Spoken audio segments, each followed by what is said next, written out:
اللہ کا نام لینے سے انسان اچانک پہنچنے والی مصیبت سے بھی محفوظ رہتا ہے۔ عثمان بن عفان کہتے ہیں، میں نے رسول اللہ صلی اللہ علیہ وسلم سے سنا، آپ فرماتے تھے جس نے شام کو 3 بار یہ دعا پڑھ لی اسے صبح تک کوئی اچانک مصیبت نہیں آئے گی، کوئی اچانک مصیبت نہیں آئے گی۔ یعنی اس کا مطلب نہیں کہ دوسری آ جائے گی، یعنی ایک دم کسی قسم کی پریشانی اس کو لاحق نہیں ہوگی۔ اور وہ دعا ہے، بسم اللہ الذی لا یضر مع اسمہ شیء فی الارض ولا فی السماء وہو السمیع العلیم۔ اللہ کے نام سے، وہ ذات کہ اس کے نام سے کوئی چیز زمین میں ہو یا آسمان میں نقصان نہیں دے سکتی، اور وہ خوب سنتا ہے اور خوب جانتا ہے۔ اور جس نے صبح کے وقت یہ دعا پڑھ لی اسے شام تک کوئی اچانک مصیبت نہیں آئے گی، اور جب شام کو کوئی پڑھ لے تو صبح تک اس کو پریشانی نہیں ہوگی۔ اسی طرح اگر انسان بسم اللہ نہیں پڑھتا تو یاد رکھیے کہ بسم اللہ نہ پڑھنے کا نقصان یہ ہے، ابن عباس کہتے ہیں کہ ابلیس نے اللہ تعالیٰ سے کہا کہ تو نے اپنی ساری مخلوق کا رزق واضح کر دیا ہے، میرا رزق کس میں ہے؟ تو اللہ تعالیٰ نے فرمایا، ہر اس چیز میں جس پر میرا نام نہ لیا جائے۔ تو گویا جس چیز پر ہم اللہ کا نام نہیں لیتے وہ رزق پھر شیطان کے حصے میں چلا جاتا ہے، گویا ہم اپنے دشمن ہی کو فیڈ کرتے ہیں۔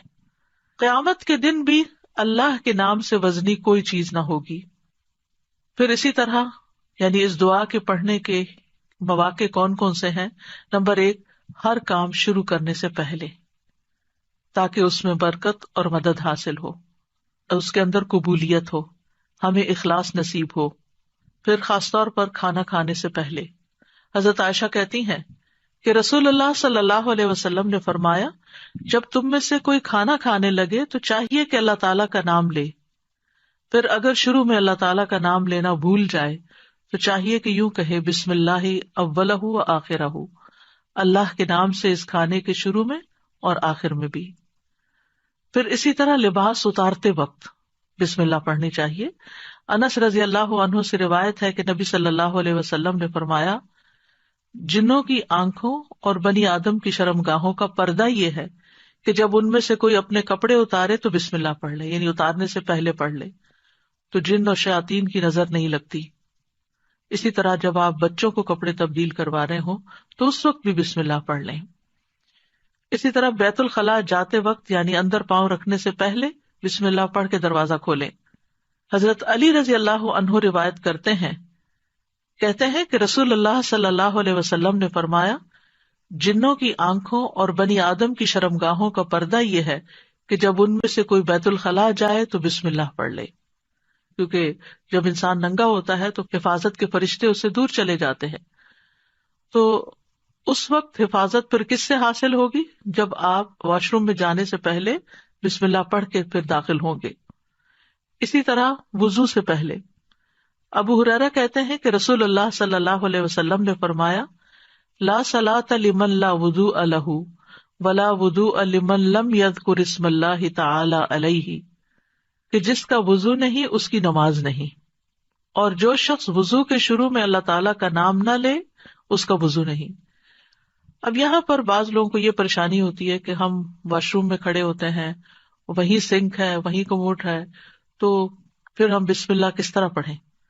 اس کے ایک تو یہ ہے کہ جب آپ وضو کی نیت سے جا رہے ہیں تو اندر داخل ہونے سے پہلے ہی پڑھ لیں اور جا کے ٹیپ کھول لیں اور اپنا وضو شروع کر دیں۔ دوسرا یہ ہے کہ آپ دل میں پڑھ لیں، لیکن اگر کوئی بھول گیا ہے تو جس وقت یاد آئے یعنی وضو کے دوران اس وقت بھی پڑھ سکتا ہے۔ پھر اسی طرح پڑھنا ہی بھول گیا تو اس کا کیا مطلب وضو ہوا ہی نہیں سرے سے، یا پھر یہ کہ اس کی اگر وضو نہیں ہوا تو کیا نماز ہی نہیں ہوئی؟ نہیں، اس کا مطلب یہ ہے کہ اس کا وضو کامل نہیں ہوا۔ یہاں علماء نے اس کا مطلب یہ کیا ہے کہ اس کے وضو میں نقص رہ گیا، وضو ہو جائے گا، نماز ہو جائے گی، لیکن وہ جو برکت حاصل ہونی تھی یا زیادہ ثواب ملنا تھا اس سے انسان محروم ہو جاتا ہے۔ پھر اسی طرح یہ ہے کہ قرآن مجید کی قرأت سے پہلے بسم اللہ پڑھنی چاہیے۔